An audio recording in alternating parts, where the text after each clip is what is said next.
Has this happened to you lately? You open the news, and it feels like that alone is enough to make the entire world seem out of control. A war that continues, an unexpected tragedy, a family that lost everything, a crisis that gets worse, another image that is difficult to forget. And after receiving one painful story, another often follows. It is understandable that, in the middle of so much painful information, a difficult question begins to arise. Is it possible to hold on to hope when every day seems to bring a new tragedy? Welcome to Light for the Soul. Thank you to those who are already part of this community and have returned to share another moment of reflection. And if you arrived here simply out of curiosity, you are welcome too. Today, we want to talk about something many people feel but do not always know how to express: the exhaustion of looking at what is happening in the world and wondering how we can continue believing that something good can still exist. Staying informed is important. Ignoring the suffering of others does not make us stronger, nor does it make those problems any less real. But there is a difference between knowing what is happening and allowing every tragedy to enter our minds as though we had to carry it personally throughout the entire day. Our brains were not designed to receive, within a matter of minutes, images and stories of suffering from different parts of the world. Today, we can learn almost instantly about situations that once would have taken days or weeks to reach us. That ability brings us closer to the reality of other people, but it can also create a strange sense of helplessness.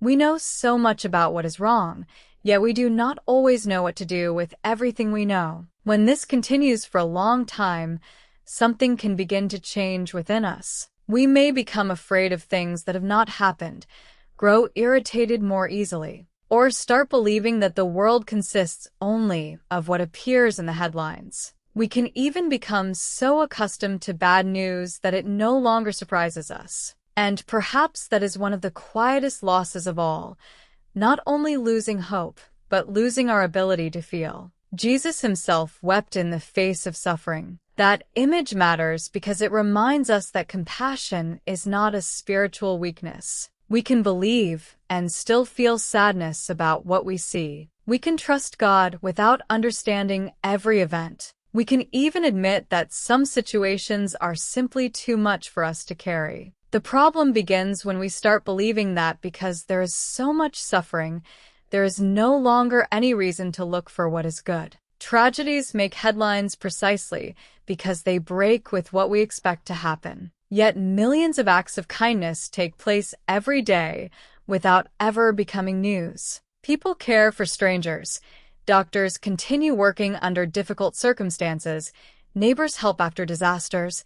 Families welcome someone who has lost everything. Volunteers distribute food.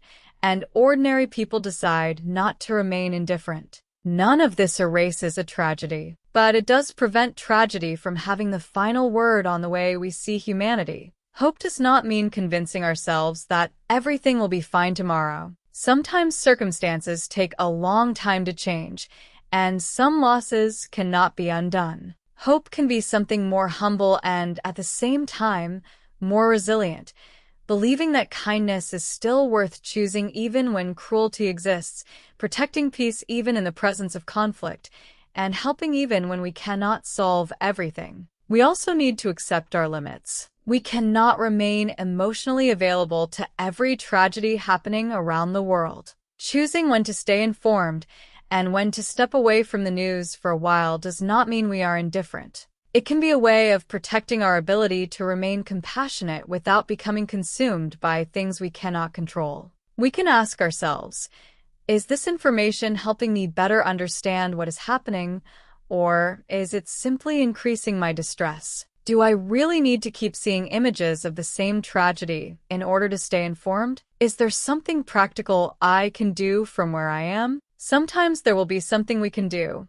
Help, donate, support someone, share useful information, or become involved in our community. At other times, our ability to act will be much more limited. That is also where prayer can have a place. Praying about a situation we cannot solve does not mean escaping from reality. It can be a way of recognizing that the world is larger than our own strength and that we do not have to take responsibility for controlling what lies beyond our reach. Christian hope has never depended on the world being free from suffering. It was born in a world that already knew violence, injustice, loss, and fear. That is why hope does not need to deny what is happening in order to exist. Perhaps today you saw something that left you worried. Maybe you've spent weeks feeling as though every new headline confirms that everything is getting worse. If that is the case, remember that your view of the world does not have to be shaped only by what receives the most attention. Look at what is happening close to you as well.